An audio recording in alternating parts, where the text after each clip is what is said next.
All right, please be joined now. We got the Masters right around the corner. I'm joined by Michael Eaves, SportsCenter anchor at ESPN. He does the post-round interviews Thursday, Friday. Is a pretty sweet gig. I mean, we're talking to some of the best players in the world as they come off the course. And not many people in history have done that and get that chance to do that. But Michael gets to do it every year. And Michael, what's going on? How are you feeling going into this Masters? Look, this is my favorite event of the year. It's not my favorite sport to cover. That's the NBA, but my favorite event of all time has always been the Masters. I never get tired of going there. I think this is my 8th year in a row going, if I can do the math correctly. And it's just special, man. Like Scott Van Pelt and I, we like to call it one of one. Like there are 4 golf majors, there are other major sports championships, but there's just nothing like the Masters, man. And like I call it golf's unofficial family reunion, because there have been generations of people who come there, and the only time you see those people, whether you're patrons or members of the media sometimes, is at Augusta. And all the other things that go along in Masters Week that don't happen on the grounds, it is really just one big family reunion. And I just look forward to going to it, man. It's always for me, it's the kickoff to the golf season, because I don't live in, good weather year round. Like when I go to the Masters, when I come back, to me, that's the official start of golf season. So professionally and personally, it's literally my favorite week of the year. Well, when you say one of one, I mean, there's just so much about Augusta. There's so much appreciation too. I had a chance to talk to Jim Nance this week about any moments of gratitude that he's felt in the 40 years. This is his 40th year coming up. And we know Scott Van Pelt has that tradition on the 8th tee box there in the par 3 course. It's just pausing there, kind of reflecting and just being, gracious that he's there. I'm just curious, are there any traditions that you end up getting into for that week at Augusta? No, I'm not necessarily a person of like routine and superstitious where I do the same things all the time. But there is always a great sense of appreciation when I go. I mean, I remember the very first time I went and just being thankful that I had the opportunity to do it, because a lot of people don't. It's just simple nature. It's one of the hardest major sporting events to get into, just from an overall ticket standpoint and media-wise. Like so many media get turned down to cover the Masters, and I've been fortunate to go so many years in a row, and then the last few years to be on the actual telecast. And you mentioned that earlier. If you really think about the history of the Masters, there's only been a handful of announcers relative to how many years the tournament has been on television. When you compare it to other sports, how many people have been on the broadcast for the Super Bowl or the NBA Finals or the World Series? It pales in comparison to the number of people that have been on the Masters. And to have my name on that, we call it a tombstone, actually, the little graphic that comes up with the announcers. Right. You can put that on my actual tombstone when I die, that Michael Eaves was on the broadcast for the Masters for all these years. Yeah, no, it's great. And I know, going back to, I know the Masters watching as a kid was a big deal for you. Your dad, from what I've heard and what you say on previous podcasts, really got you started in golf.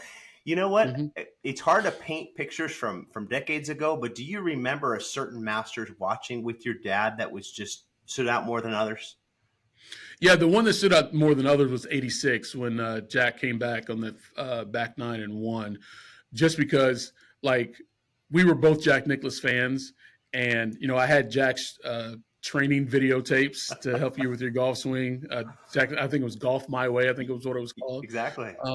And so I remember obviously him playing before. I remember him losing to Tom Watson at the U.S. Open that one year, and I'd seen him win other events. But at that point in his career, no one thought he was going to win the Masters at age 46.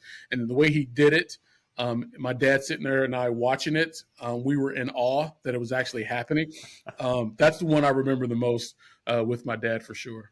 Well, you mentioned Jack Nicklaus, and I love that because you had him on for an interview. I don't forget exactly what year it was, but you had him at the table with you and I believe Andy North and your usual gang. What are those interactions like? Yeah, that was the first time I'd met him formally. And it was one of those surreal moments you have in your career. I'm not really in awe of professional athletes, to be quite honest with you. Just as a professional, like I'm supposed to be talking to these people, right? But you can still have an appreciation for what they've done and the things they've accomplished. But when I introduced myself to him, he said in response, he says, "I know who you are, Michael." right? So that's like Jack Nicklaus knows who I am. That's just a trip to me, right? And then I met his wife Barbara. She was also there, and she said, "Hi, Michael. How are you?" Like she said my name right before I could say it to her, and that was one of those surreal moments that was almost like full circle going back to 1986. And I wish my dad was still alive that I could have told him that story. That I met Jack Nicklaus and Jack Nicklaus knew who I was, right? That was one of the cooler moments of my career just because of my foundation in golf and now how it's led to this aspect of my professional career where Jack Nicklaus has been a part of it at the beginning, at the and towards the current, if you will. It was just one of the cooler moments of my career. And so would you say, how would you say you recognize it, just from being on SportsCenter in the past, or? Yeah, sometimes we forget that athletes watch TV, right? Or celebrities. Like when I lived in Los Angeles, I had a similar situation with Jack Nicholson, who was a huge Lakers fan, right? And I did Laker games, and he said, "Hey, Michael, how you doing?" Like he said it to me first. Like that was a trip. But yeah, I mean, Jack Nicklaus, obviously, he watches sports. He's a big sports fan, just whether it's golf or not. And then obviously he watches our Masters coverage. So he clearly had seen me multiple times to know who I was, especially to know me by name. But again, like you don't always think about that when you're doing your job. You know people watch, but you're not thinking of who exactly is watching. And so sometimes you get those moments that seem kind of surreal, to say the least, and silly oftentimes. Like, how does this person know who I am? Right. Well, I know you grew up in White Plains, Kentucky, and you grew up playing a 9-hole course. I'm just Yeah. curious, like, I was a starter at my 9-hole course growing up, the Executive Nine. They called me E9. That was my nickname.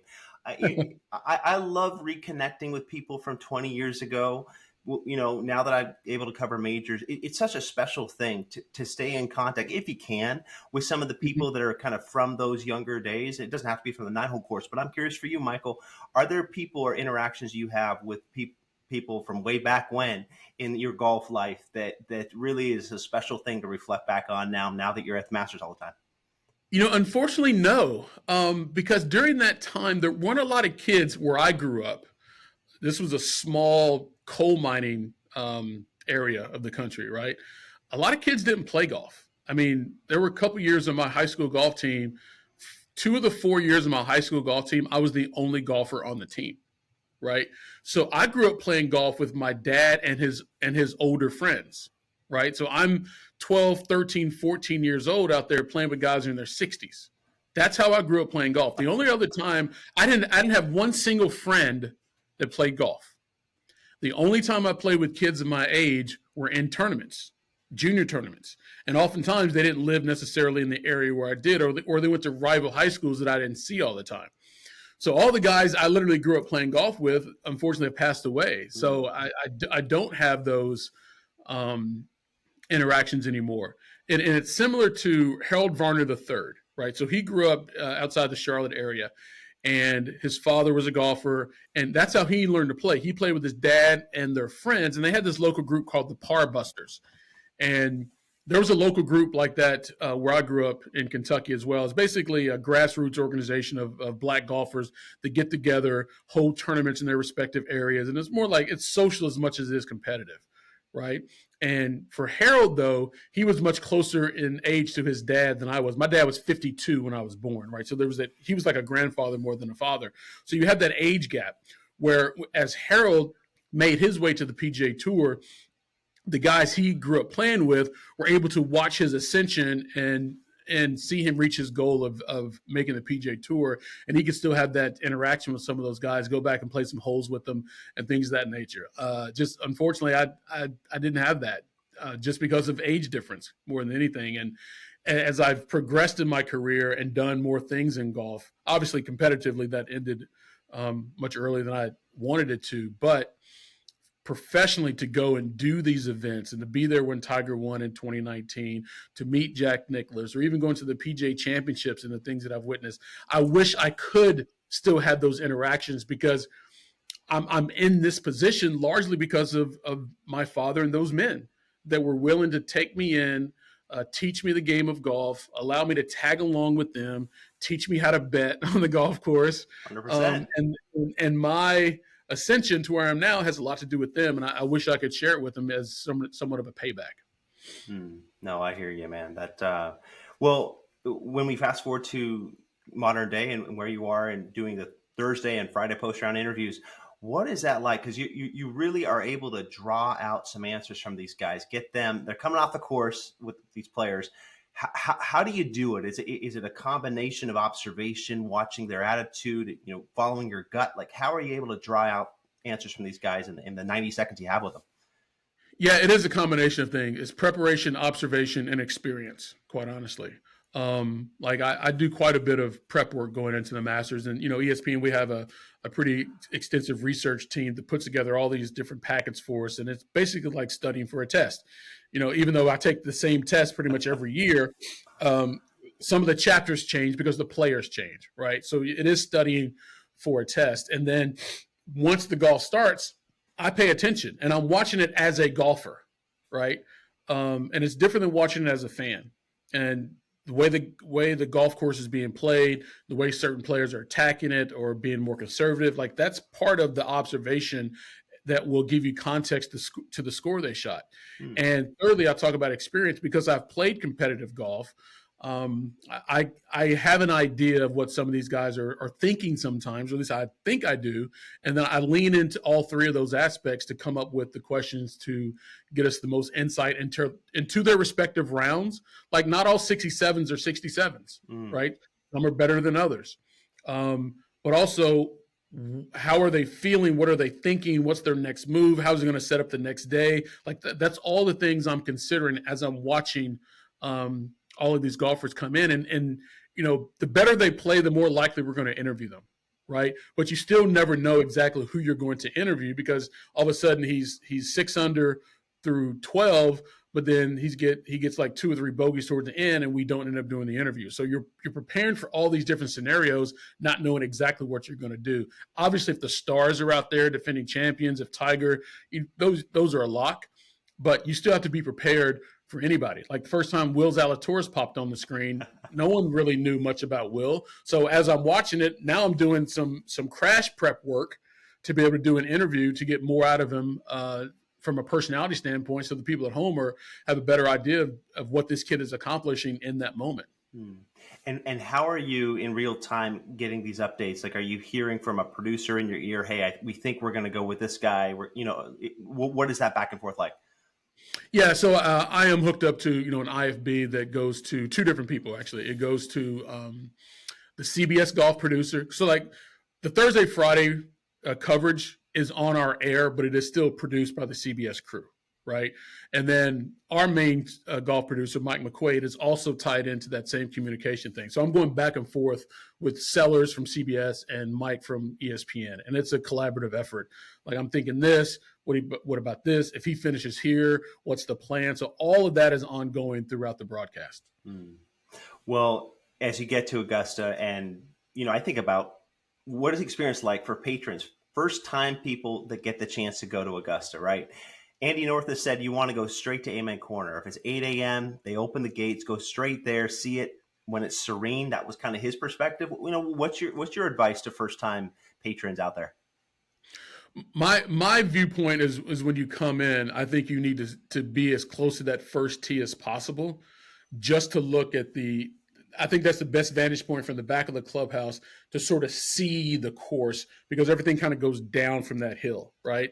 So you walk up to the first tee and it runs perpendicular, as you walk in. So you can look up 1, you can look down 9, you can look down 18, you can see 2 and 3 tees. So it just gives you a greater perspective of the cathedral, right? And then I do agree with Andy to make your way down to Amen Corner, just to get the perspective of just how low you are compared to the rest of the golf course. That is the bottom of the golf course. And I tell people, for perspective, if you were to put the Statue of Liberty right in front of the 12th green, or right maybe in front of the 11th green, she would be shorter than it is to the top, back up to the clubhouse. That's how much elevation there is from the clubhouse down to Amen Corner. So to go down there and then look back and look up, that gives you also a perspective. And I think it's then you just sort of make your way incrementally back up the hill, because it's quite a walk to get back up to 18 in the clubhouse and out towards the exits. But yeah, I think you need to soak it in when you first get there at the top, because that's what the players will see when they first walk out, and then get the full experience by going all the way to the bottom of the golf course. Well, speaking of the full experience, it's my observation. We talked about this before air.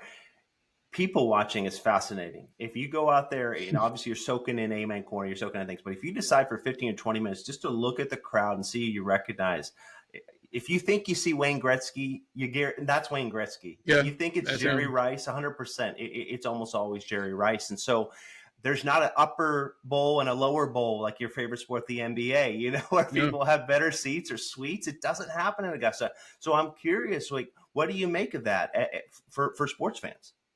For me, I think it's cool. I love seeing athletes from other sports come to the Masters specifically, because they realize how special it is as well, because they can't just call up necessarily and get in. There's got to be more to it than that. So seeing Dwayne Wade out there a couple years ago for the first time, and how excited he was to see it, and now he's playing golf. Josh Allen and Sam Darnold I've seen the last several years, because they're huge golf nerds, and they're out there every year. Matter of fact, Josh had the chance to play the golf course last year on the Monday after the final round. Peyton Manning, who obviously is a member now at Augusta National, I remember seeing him in 2020, which is the one in November, when hardly anybody was out there except for members and obviously media and people who were able to cover the golf course. He was really excited about that year because there was hardly no one out there. And then even the next year in 21, where the patrons were allowed back on the grounds, it wasn't the same number as been customary. And he was just raving about how much easier it was to get around, especially for him, because he's tall, he's not hard to recognize. And then people obviously want to say something to him, but he was having so much fun being able to have a looser environment around it. But it is just the general feeling of excitement that you see guys and women from other sports being able to go out there and experience it. Well, I know as you mentioned, you and SVP call it one of one, getting to cover the Masters. Speaking of SVP, is there a favorite Masters memory or story, being around SVP and you guys, just even if it was a short moment, to something where you guys have enjoyed being at Augusta?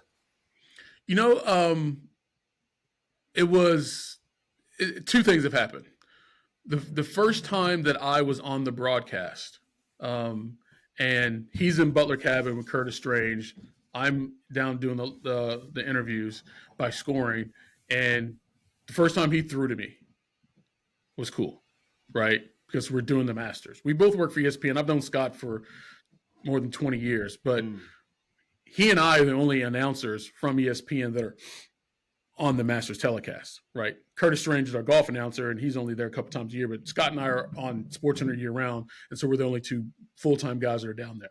So that was cool. Also, when Jim Nantz threw to me for the first time, that was kind of cool.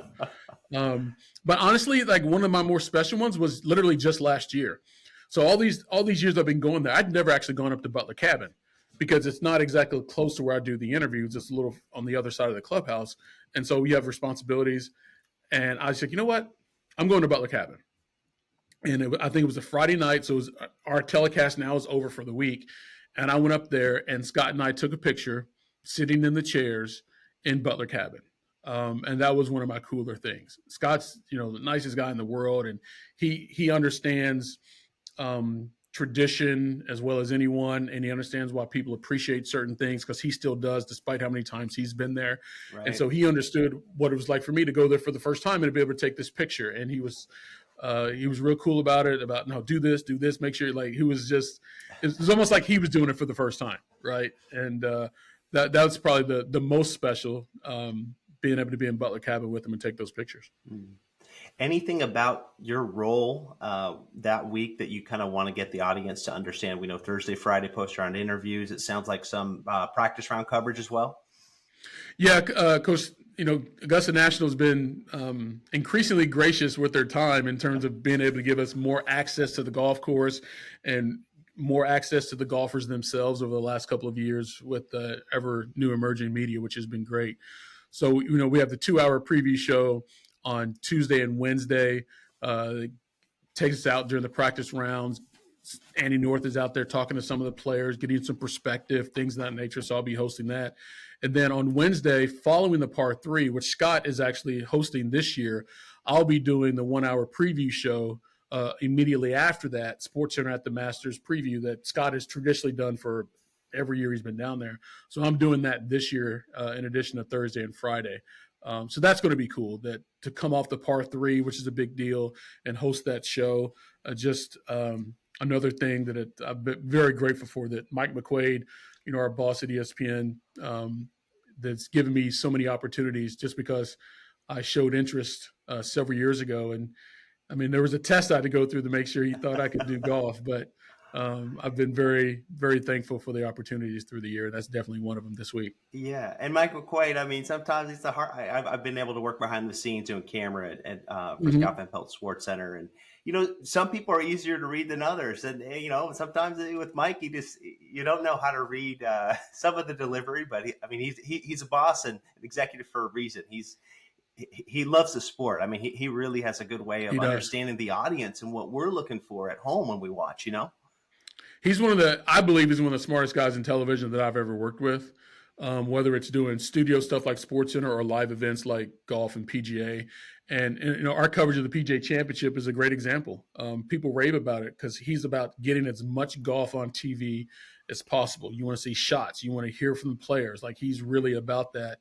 And I've learned so much working with him, under him, through these years. And I wish we could do more golf. I know it really hurt him when we lost the Open Championship. Oh, man. That really hurt him. Yeah, he has not watched the Open Championship since. Yeah, he's not watched it since. So if we could ever get some more golf back, I know he would love it, and I would love it too, to be able to cover more golf because, again, I just love the sport. I play it, so much now as an adult. But the way Mike McQuaid does golf, I think, to your point, the fans really get a lot more appreciation out of it. Mm-hmm. Well, before we wrap up, I want to give you a chance. You've had a lot of good fortune in your career, obviously getting to the Memphis market and covering, the Grizzlies then showed up, and you had a lot of things that allowed you to have good opportunities. But at the same time, you made a ton of sacrifices. As a senior in college, you were out there 5 a.m., you were working, your first TV job. You were making sacrifices that your peers weren't doing. And I'm just curious, what kind of advice do you kind of pass on now to younger sports reporters, journalists, when it comes to those kinds of truths that you've learned? Well, here's the deal. I've always looked at, and maybe because I played, sports growing up as a kid, competitive sports, I look at my job as athletes would look at their profession, right? A lot of people want to do what we do. There are only so many opportunities, right? I mean, let's take New York, for example. There are way more professional athletes in the city of New York than there are actual professional broadcasters, or LA or Chicago. You can actually do the math. There's more of those than what we do. So it's very competitive. So you have to be willing to do what others won't do. That's it. And if you take an example of the greatest athletes of your generation or of all time, they've always done more than the average athlete was willing to do. Even if some athletes were more physically talented than them, it's always the work ethic that separates you and ultimately helps you define your greatness. Michael Jordan talks about all the time how hard he worked in practice that made the games easier. How many balls does Tiger Woods hit prior to winning all those major championships? You have to put in the work. You have to have this athletic mentality, I believe, with your work ethic if you're going to achieve a lot of success in any profession, but especially ours, because there's only so many people that get a chance to do that. So my thing is be willing to do what others will not and continue to work on your craft even when people aren't watching and it may not make air, because those reps will prepare you for when you're doing the live reps, and those live reps will be way easier and way more polished. It's really good stuff. Great advice. Michael, hey, appreciate the time. Thanks for jumping on the pod with me. No problem, man. Anytime.